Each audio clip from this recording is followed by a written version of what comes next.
What's going on, everybody? Nick and Michael here. Another episode of Walk-Ins Welcome. It's been a minute since you and I have gotten a chance to hang out together on an episode, especially one that's full of statistics like this one. Yeah, I'm a numbers guy, but yeah, it has been a couple of weeks between holiday, vacations, interviews. It's been a minute. Yeah, we haven't done just a normal episode. It's been a month. This is normal. Yeah, we've been. We told y'all we were in a season of interviews, and we have delivered. If y'all haven't had a chance to go back and listen to some of the interviews that we've had on the podcast recently, I highly recommend you do that.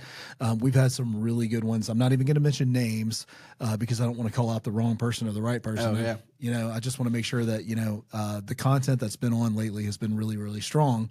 And you know what is more important than that is the data is reflecting that. Yeah, it is. So one of the cool things of being in the podcast world is Spotify has Spotify Wrapped. Yep. And Spotify Wrapped. As in a wrapping gift, right? Yeah. And they give you a fun way to deliver statistics on your business and on your podcast. Mm-hmm. So we thought it would be fun to share that with y'all. And Michael, I'm going to kick it over to you in just a minute to go through some of these numbers, but I just want to throw this out there.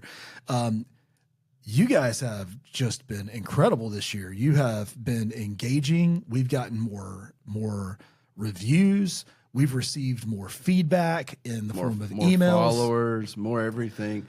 I think so. Our podcast is now what, 3 years old? You tell me, man. I think it's 3 years old. Oh yeah, we're at 100. Yes, has to be because we're at like 160 episodes. Sounds good. So we're 3 years old, a little over that, and not gonna lie, slow start, super slow start. But 2024 was the year of the podcast. We had, like you said, just more interaction. We had more clients come off of it, like legitimately. Thank you for that, by the way. Big thank you to that. That helps us keep going. Yeah, we don't want to have a sponsored podcast. The sponsorship is when you guys trust us enough to come and do business with us in your clinic. So thank you. Yeah. So like, it's awesome to see that, and then. But it's been building. Like when we got the Wrapped this time around, like those are like real numbers. Yeah. It wasn't just like, that's kind of a fun percentage number. Like, no, these are like real numbers that we can fill it too. Because between Spotify, Apple Podcasts, and YouTube, we're talking to a couple hundred you people regularly. You people. I don't know what you look like, but it's cool. You people. Anyway, but it's cool to see that just because. It means you find it helpful. You find that what we're telling you is something that you can take back and try yourself, or it's just nice to hear because we're even seeing how people are listening longer to these things. The feedback we get is very strong, like you were saying. Like some of them are just like, that's awesome, but let me tell you about this. Like those type of emails come through, which is cool. And thankfully too, we're actually starting to find more of our own clients want to come on the podcast, which is a change for us because that's been a challenge in the past. Typically, it's like, I like y'all, but I don't want to tell anybody about it. Yeah, exactly. Thanks for what you do, but I don't want to talk to anyone. It's like, okay, that's fine. Which has been kind of funny. It's just been interesting. It's been great. But so this episode, we're just doing a Wrapped on it, kind of reflecting some of the numbers. If you ever done on Spotify anything, you get the Wrap. It goes through this big old graphic type thing. It takes like 5 minutes to roll through, and then it gives you all the snippets of information along the way. So we're going to give you just the kind of the top six things that we pulled from it. And we feel it. So like every time we talk to a client, it's like we see good numbers, but how do you feel about it? And they're like, yeah, I can feel it too. Mm-hmm. That's what matters. Cause like here we are sitting here. And if we got all these numbers, that's cool. But if we didn't have any feel of like new clients or just interactions, like it's just a number, right? That's right. And that's how we are. Because at the end of the day, stats are stats, but that's that feeling that makes the difference when you have a client that says, I can feel the difference. I can feel when you guys are doing your job, doing the right job, and all that stuff. Right. So anyway, so let's kind of roll through it. The biggest number out of the gate is 92% new listeners, which means we basically doubled our listeners essentially. So I'm curious about that one statistic, like 92% new listeners. That doesn't necessarily mean 92% growth. So yeah. I'm like, did we flush like half of the people that were listening? Oh, that's true. You know, like, that's true. We only retained 8% or 9%. Like what is that statistic? I'm a little curious about that one, but it sounds good. It sounds good, and like you said, the feedback we're getting, we could agree with that because we're getting responses from people we've never talked to before. That's right. Or never heard of. And so 92% new listeners, that's awesome. I thought this one was a funny one. Was that we are now we have 11 countries that people listen to us from, which I just thought was funny. I didn't go into details of what the countries were, but obviously the United States was definitely number one. But it's just cool to see 11 countries. So they care. You know, we have people that care about us outside this country. Is awesome. Now this one surprised us, and I don't really know why it became. But the most popular episode of the year is episode 145, which talks about retargeting secrets. I have no explanation for that. Yeah, I don't either, because like it's I mean, nothing wrong with the episode, but it doesn't like jump out to us saying, why would that be such a telling thing? So I'd like to know from you why retargeting on either social media or Google or whatever is such an important or a hot button for you. Yeah. Hit us up. hello@patientcaremarketingpros.com. Or tell us what was your favorite episode. Because I like to see, like, yeah, I actually did like that. Because we know, like, so for 2024, retargeting secrets was the #1 episode on the popularity side. But we know as an overarching popularity over the years, the Front Desk Advantage episodes still are up at the top in terms of just most listened episode of all time, next to the first episode, which is just kind of a given for a podcast. But yeah, just real fascinated by that. I was kind of was not expecting it at all, which is cool. Need to go back and listen to it. Now this one's kind of cool. So this is something new for Spotify, but thanks to Hannah, we made sure that this was going to happen, and she took care of it. But you know, part of the reason why if you watch us on YouTube or on video, you can see how much effort we put into this room. This is all new stuff for us this year, because we're in a new office. We've been in this office a year now. It'll be a year, January, 2nd? Yeah. Well, like, but at this point, like last year at this time, we were like doing a walkthrough. That's right. Or getting ready to. Yeah, we were getting ready to take ownership of this space. Actually, this was also right before Spectrum ruined 3 of my days. Another story for another time. Well, I got the Spectrum employee fired. Oh, I remember that now. That was dumb. I do remember that. Okay. Yeah. Communicate, people. Anyway, so going back to that. So we are actually, I don't know what this means, but we are now top 20% of videos on Spotify. Top 20%. That's not bad. I mean, for how much else is out there, like that means 80% of you people who do podcasts with video are below us. Get them. Yeah, right. So, of course, they maybe only 100 podcasts. I promise you, they're not here for the looks. Yeah. Yeah, exactly. Content must be amazing. Must be perfect content, which I do believe. So this kind of brings in a thought here.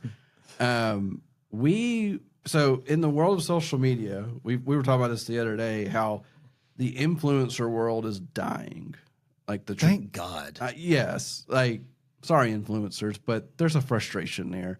Anyway, but the idea of like a millions of followers sponsor me for millions of dollars, and I will promote your product in a very unique way. That's going away. Like we can see that the trends of that are showing that the world's kind of disgusted with the like the general influencer. But what's coming on board are the micro influencers, where they have much smaller audiences, but they're very, very targeted with their audience. And I think that's who we are. Yeah, it is. I think at this point we're a micro influencer. So wait a minute. Did I just like throw my own self under the bus? Generally, yes. Okay. Yeah. Sorry. Somebody help me out with this a little bit.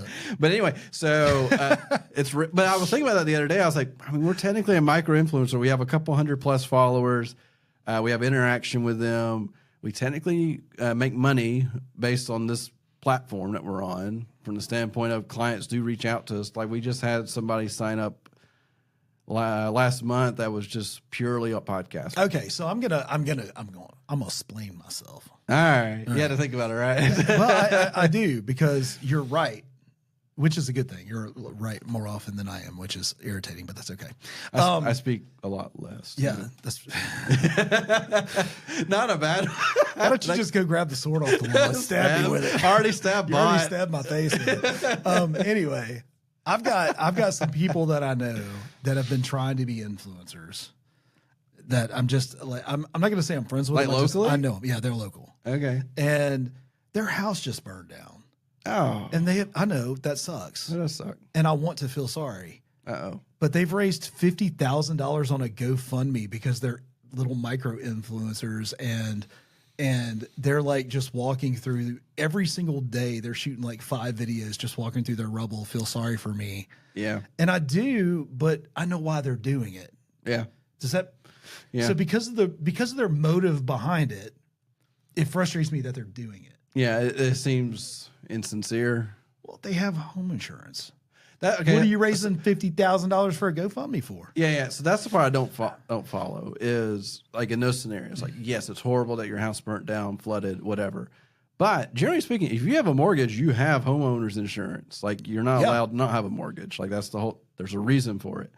And most homeowners insurance, you either pay like a 1% of the value of your home or a flat like $2,000 or $5,000, whatever the number is. And that's it. Well, they make good money. It's not even that. Well, and that's the thing too. Like even if their house burned down, they're doing okay. And unless they came out and said, "Yeah, our insurance got denied," which we don't know. And then and of course, I personally don't know like how long it takes for that claim to even follow through. Yeah. Like how painful is that? But at the same time, that's also part of insurance where they pay for a hotel. Like there's a lot of things there. But I agree. If they made good money, it was a nice house. They had insurance. Yeah, that's a small thing they should never be without. And we've come right out of the gate and said, one, we love the urgent care community and we want to serve the urgent care community. Mm-hmm. And two, this is an opportunity for us to connect with you so that if you need digital marketing services, we're available to do that for you. So there was no beating around the bush, no trying to cover it up, no trying to be something, what's the word I'm looking for? Ingenuous, disingenuously. That's a big word for me. We're not pitching. Yeah. So anyway, back to the micro influencer, like that's cool. If you're doing it the right way, I guess I don't know. I can't even say that I'm doing it the right way. Well, but I even think about, so like my wife, she likes to follow, I mean, I guess they're a little bit of an influencer, maybe not micro, but somewhere in between.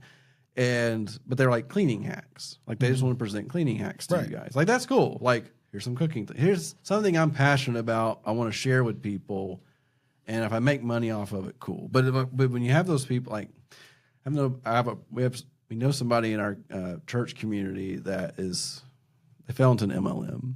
It happens. So did I one time. And what the challenge with MLM in this scenario is like you can tell there's a leverage of the church community as the audience, and that's super frustrating. I know. I didn't do that. No, but I'm seeing it happen right now, and it's painful to watch. It's not oily, is it? No, okay. I won't say what it is because it's fine. But I'm just curious. Either way, but it's painful to watch because you're like, what are you doing? Like, why are you? That's what they're doing. Yeah, and it's just weird to see. And at some point, I'm like, how do you not feel just dirty about it or icky, right? Yeah. I got talking about icky stuff. I just remember, I don't mind saying this because it is what it is. So talking about icky things where you're trying to sell yourself in certain, we all been there, right? Where like maybe you start a business, you're in a new sales position and like your mind's like, I got to make money. I just remember my mom when she was for a pest control company. Do you remember this? I don't know. Just keep going. Yeah, it doesn't matter, right? It's worth it. For those who want to go, wow, here's a wow moment. My mom was a pest control company, and her brother had passed away, which is my uncle. And so they did at the daughter's home funeral type thing, more like a celebration thing. So she's there. She just started this job. She starts handing out business cards, and I'm just like, "What are you doing? This is your brother's funeral, basically." Yeah. And captive audience. Very captive audience. They're not going to say, I don't want to talk to you because they're just like, I'm literally watching them like sit outside in the backyard eating food and chatting. And she's like, hey, I just want to let y'all know, and starts laying down cards. And I'm like, why? And anyway, so she didn't stay in that position long, but like, that's that awkward ickiness that comes over you real fast. You're like, what are you doing? Yeah. Anyway, that was a side personal story. If y'all want to talk more about that, hello, PatriotCareMarketplace.com. Or BetterHelp.com. Exactly. But anyway, went off on that little thing. Micro-influencers, I think that's where we are. Well, I mean, I'd like to, I've told you this before, I'd like to start up a YouTube channel of me just flying my plane and then get like Bose or Flying Eyes to sponsor it. Would be awesome. Yeah, because just like, to support my habit I love doing that. Pays for the hobby, right? Yeah, it's not for the money, it's to cover the cost. That's so you can just have more just fun. Go fly. Well, and that's how I went with the wedding photographer for a minute, where I loved photography, and then I did want to shoot weddings, but then the opportunity was like, well, okay. And it was fun for a hot minute because I was like, gosh, I can get like $10,000 worth of equipment here and have like top tier stuff. And I did. And it was fun. Then at one point, it's like, okay, now this is getting old. Yeah, it's a thing. Like anything that's super fun, if you start turning it into a business, there's going to be some disconnects there. Give me another stat. All right. So down to the two last stats I saw was interesting. 75% more streams. So people are like, it's interesting. We had 92% new listeners, but only 75% more streams. So it's kind of like weird stats against each other, I feel like. But, and this also doesn't include Apple Podcasts because you guys love Apple. YouTube. And you guys love Apple Podcasts more than Spotify. Like we see those numbers pretty strong. And then YouTube's picking up. For those who listen, go to our YouTube channel. We have more content there than we do here. Also, you get the video version of this. So you get to look at our little bot and the glowy neon sign. And when I would think of 2025, I can't believe it's 2025. That's so weird. It's coming. 25 years since 2000. It's kind of wild. But we're going to be making another set of upgrades on video stuff and things like that. You know, we do it on a basis like when we think it's time. And so this year was getting this room to look good. And making some just adjustments in flow, like in that little secret coming in now. On the opposite side of this camera is our webinar setup. So we actually do webinars, and our push on in 2025 is a monthly webinar. And so we're happy to start putting those out too. And it is a deep dive on things that we love in the world of patient care and digital marketing. So, but anyways, yeah, so that's 2025 stuff coming. But anyway, so the final stat I had was 86% more followers. And that's good. And I completely feel that. Yeah. Like this, to me. That closely lines up with the 92% new listeners. Yeah. I think if you take the 92 minus the 86, that's your churn. Probably. That's kind of where my brain works. So 6% churn. I could like see that. People that have said, hey, I'm tired of you guys talking about your stats and doing this stupid show. Yeah, exactly. That's the thing. But also, it's a reflection of us asking you guys up front, please follow. Yeah, absolutely. It helps us. It brings it to more people. We're going to always encourage that, but we've seen that with subscribers on YouTube, especially. Yep. And so let's talk about that for a second. Okay, let's talk about why we ask for those things. Why you should for your people too. Yeah, and do you ask your patients for reviews? Okay, the answer was yes. I already know that. Or you want more patients to review your clinics. When you review the podcast, the algorithm shoots us up to the top. Yep. When you subscribe to our YouTube channel, the algorithm shoots us to the top and puts it in front of more people that would benefit from this content. When you leave us a 5-star review or you write a review for us on Apple Podcast, the algorithm takes us to the top. So the biggest thank you anybody can give us is to leave us a review and subscribe to our channel. Just like for you, outside of getting dollars to your clinic, the best thank you that your patient can give you is a review of your clinic. So that's why we unapologetically and with no shame ask you, subscribe to our YouTube channel. Follow us on Spotify, however that works on Spotify, and subscribe to our channel on Apple Podcasts. Anyone that you don't have to do all three, just do the one that you work with, the one that you consume us on. Super helpful. Yeah, and it goes back to that mindset of what you focus on, what you measure grows.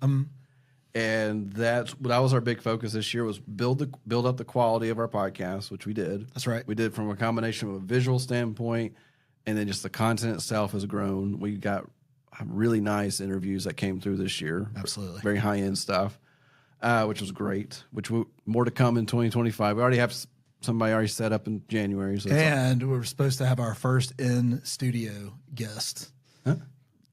Dr. J, baby. Oh, yeah. So we got to figure that one out. He wants to get, it'd probably just be you interviewing him. Oh, okay. In real time. Hey, he could be our test with new cameras. There you go. Excuses, right? Yeah. Hey, don't give me a reason to buy stuff. Well, it was when we went on Ron Shue's podcast, and he's like, he's like, I need a reason to buy a third microphone. Are we both of y'all coming? Like, yeah. He said, okay, go ahead. I can go buy one. That's right. And I totally understand that. Well, so what we want to do, though, and again, I know we're straying a little bit from statistics, but it's just fun to talk about what we're working on for y'all, right? Yeah. So right now we have this mixing board, And I think what we want to do is get rid of that mixing board and bring a video switcher. Yeah, right? so Rode. So multiple cameras. Yeah. It's going to look cool, y'all. I'm telling you. We got stuff for 25 coming. So the beauty of technology and AI. So Rode, we have a lot of Rode products in here. RODE. Yeah. For those who are curious in the world of podcasting, we went Rode, and as y'all can hear, it's not bad. And one of the things that we bought out of the gate was a really nice switcher, and it's overkill for us for pure audio standpoint. Like right. it does a whole lot more than we utilize. It just brings in sound for us at this point. And then Rode just came out with like a month ago their AI based video switcher. So it brings in microphones, it brings in video, but then it detects who's talking and switches automatically for you. So we don't have to have a live switcher in the background doing it for us. And we love AI. Yeah. So it's going to be super cool. It's going to be a lot of experimenting, but it'd be super nice in the sense of when now you see it's just not one viewpoint. When I start talking, it may come over this way. When you start talking, it goes over that way. That's right. And then maybe figure out a way to make it go default back to that after so many seconds. Who knows? I haven't played with it yet, but that's the beauty of technology, and the cost is like low. Like it's like a third of the cost of this board that we bought, which is just funny to me, the technology, how it grows. But yeah, that's coming soon. Maybe we should make it a goal for Dr. J to be the first one. Why not? I'm good with it. But let's get back, because I could sit here and talk about all the things that are coming. Yeah. Because we're super excited about rolling out the webinar series that we have. I think we have all of them at this point planned for 25, right? We do. And then we have one coming up next week. Well, when this airs, it'll probably be past that point. But we have a webinar in December, a webinar in January already lined up. Yeah. And so encourage you guys, especially if you're like, I need a plan for my 2025 marketing stuff and I just haven't thought about it. Let our webinar be your kickoff point, because we'll give you some like real information, real spreadsheets, like take this with you, make a copy of it type of thing. And super helpful just to get your mindset right. Because I can go ahead and tell you right now, if you're going into 25 thinking you're just going to do what you did in 24, but you weren't happy with 24, that's not going to work. Just straight up. And we can help you build your own plan for that. This webinar is a practical hands-on. And the reason I don't mind mentioning it is because we're going to do this webinar twice. We're going to do one that's coming up next week, which, again, this may air either the day before or right after it. Yep. But this webinar, we're doing it again in January. So when you see this come through for the January webinar, register. There'll be a link. So and a replay. So we love audience when you come on, but we also recognize you're busy. And so we record everything, and then Hannah sends out a link to the replay like a day or two later. It's pretty quick. Right. And there you go. Like the biggest advantage you're going to get, though, in the coming live to the webinar, if you have a question, we can answer it for you right then and there. Yep. And we're happy to do so. Happy to do so. Happy just to break things down, kind of, because we've had some good questions before in webinars where, like, somebody throw me your urgent care website, and they throw it up. It's like, hey, what's the challenge here? And within 5 minutes, like, you need to fix this, this, and this, and you'll probably see a lot better conversion. And they did, and it worked. So like that's the fun part of coming to a live webinar, but we understand time too, so you'll get those replays. All right. So what is coming up in our podcast series? Well, we're always going to continue, Michael and I, to bring best practices on how to market your clinic to grow it, because you hear me say this all the time at the beginning of the episode, but our goal is to help you get more patients, repeat visits, deliver better care, and scale. So that mission, actually, if you come to the webinar, you'll see it. We'll have it printed on our walls. Yeah, that's how into it we are. We're breathing the paint fumes right now. I know, seriously. Like, literally today, this room was painted on the other end for the webinar series. So come see that. But we'll continue to teach and train on the latest trends, what's changing, what's working, what's going away, fading away, and not working anymore. Continuing to bring on industry leaders in the urgent care space, right? From the UCA, from leadership coaching, from other urgent cares that are out there crushing it and getting insights at that level. From independents all the way to multiple location clinics. We're going to have them on the podcast. And then we really want to hear how we can serve you. So if you'll email us, hello@patientcaremarketingpros.com, and just let us know. And maybe, I don't know, Michael, this is kind of in real time, but maybe we need to send a survey out to our listeners and just say, here's some topics. What is most important to you? And we can build and curate some content for you on that behalf, because we really want this podcast to be a resource for you. I get this episode probably isn't that fun for you. We're talking about statistics. It's vanity metrics. It's fun. But the reason we want to bring this to you is to say thank you. Yeah, exactly. Yeah. We talk about this as if we did it. No, you're the one who hung out and listened. If you So didn't, thank you. if you didn't, we probably wouldn't be doing it. That's right. That's right. So we don't take that for granted. We certainly don't think it's for anything that we've done special, but we do want to say thank you for listening. Thank you for watching. Thank you for leaving us reviews. Thank you for sharing this with your friends. Thank you for showing up to the webinars. Thank you for an amazing 2024 as we go into 2025. And we really want to hear from you and what we can do to improve this podcast experience so that it better serves you and better helps you grow your clinic. Well, and like talking about things that you want us to talk about, also, if there's companies you want us to bring on and chat with or other urgent cares, we're at the point now where we have enough, been around for a while, like we can reach out. Yeah. Like we have, now that we brought on some very large companies that come on, we actually have one that everyone on this podcast knows the name of that we're in chats with right now that hopefully will come on. And they're open to it. Like we're to that point now. Like if there's a really cool company that's doing really cool things, you want to hear their perspective, let us know. We can reach out, and it usually works. So, best way to do that, hello@patientcaremarketingpros.com. Yep. Awesome. All right. Michael. Yep. Man, it's been a good episode. Been a good year. Been a good year, and we are looking forward to an amazing 2025. Hang in there with us. It's going to just get better. So appreciate you, and we will hear you and talk to you and see you on the next one next Wednesday. See ya.